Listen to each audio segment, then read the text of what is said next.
and it is muddy. Tyler, have you ever seen so much mud? It's the muddiest that we've ever seen in the whole history of our life. Sorry, I've been watching newscasts, and so I'm trying to learn how to exaggerate things here. But no, it is muddy out here. So we're gonna get this stuff unloaded. Bees over yonder, and gonna drive in the syrup and everything because we really don't feel like getting stuck. So first agenda, pollen sub and feed.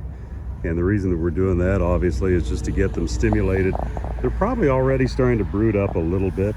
You know, just after the winter solstice, when the days start getting longer, the bees are sensitive to that.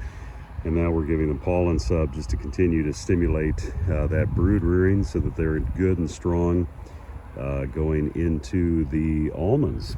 So that's the first agenda, and we are going to get after it because we got to get all these hives knocked out today. So in placing pollen sub, a little trick that I'm using, and I can't remember who showed this to me because I'm about 98.98% sure that it wasn't original thinking, but when we're putting the pollen sub in, we use NutriBee, which comes in 50-pound blocks. Keith, who manufactures the stuff, is actually working on starting to offer preformed patties, which is going to be incredibly convenient. But in the meantime,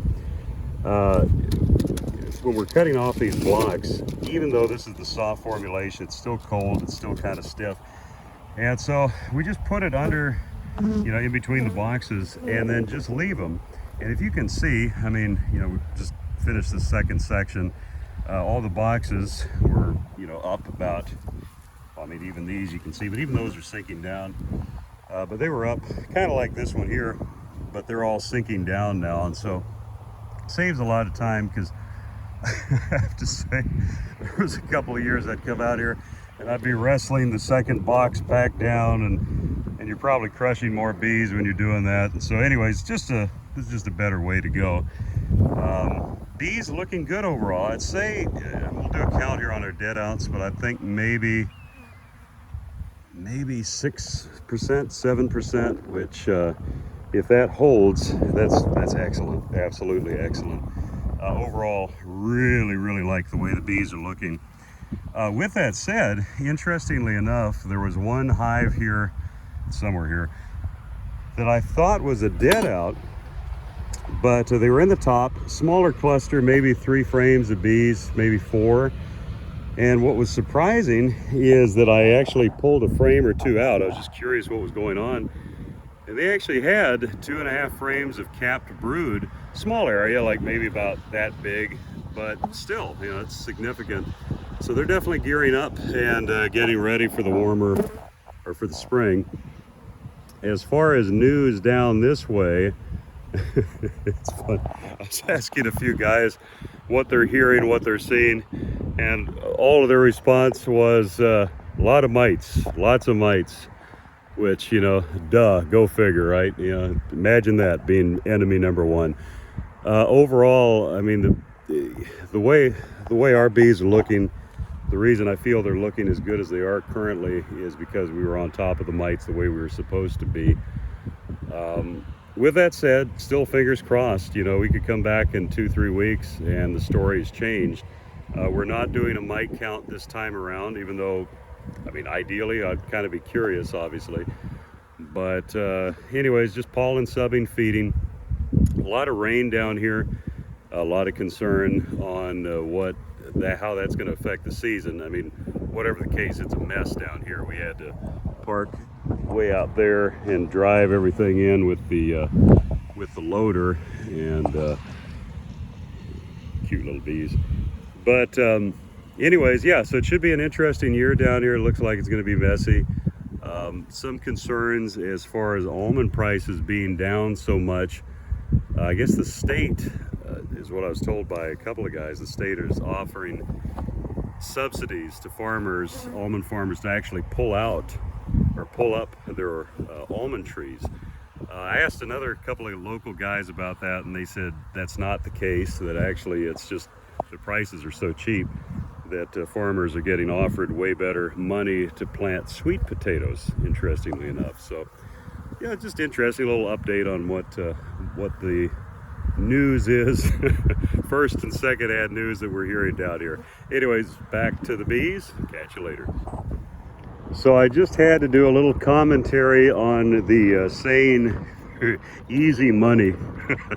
And a lot of times when it comes to almonds, you know, people you know, hear, okay, you know, the average beekeeper's getting a couple $100 a hive, and then they calculate there's usually about 400 some hives to a semi-load, and you know, they start seeing all these big figures. But oftentimes people forget all of the costs, input costs associated, and just how just freaking hard the work can be. You know, it's kind of funny because I was feeling a bit tired. We're halfway through these hives right now as far as pollen subbing them and everything. And I was feeling a little tired, and I'm like, gosh, you know, it's still early in the day. Why in the world am I feeling tired? And then as I was thinking about it, I thought, well, we drove 14 hours yesterday, get up at 5:30 this morning to go get syrup in time, get out here to feed these bees, get these fed in time, only to turn around most likely tomorrow morning and drive another 14 hours back. And even though technically that's 3 days of work, it kicks your butt. And that's just kind of a general principle in business, is that oftentimes people, if you haven't been in business, it's an easy mistake to make, is it's easy to associate income, the cash that's coming in, as profit. And you know, that's just obviously not the case. And it's amazing how quickly profit can disappear with surprise expenses, and especially too when you're dealing with bees where you have so many individual units.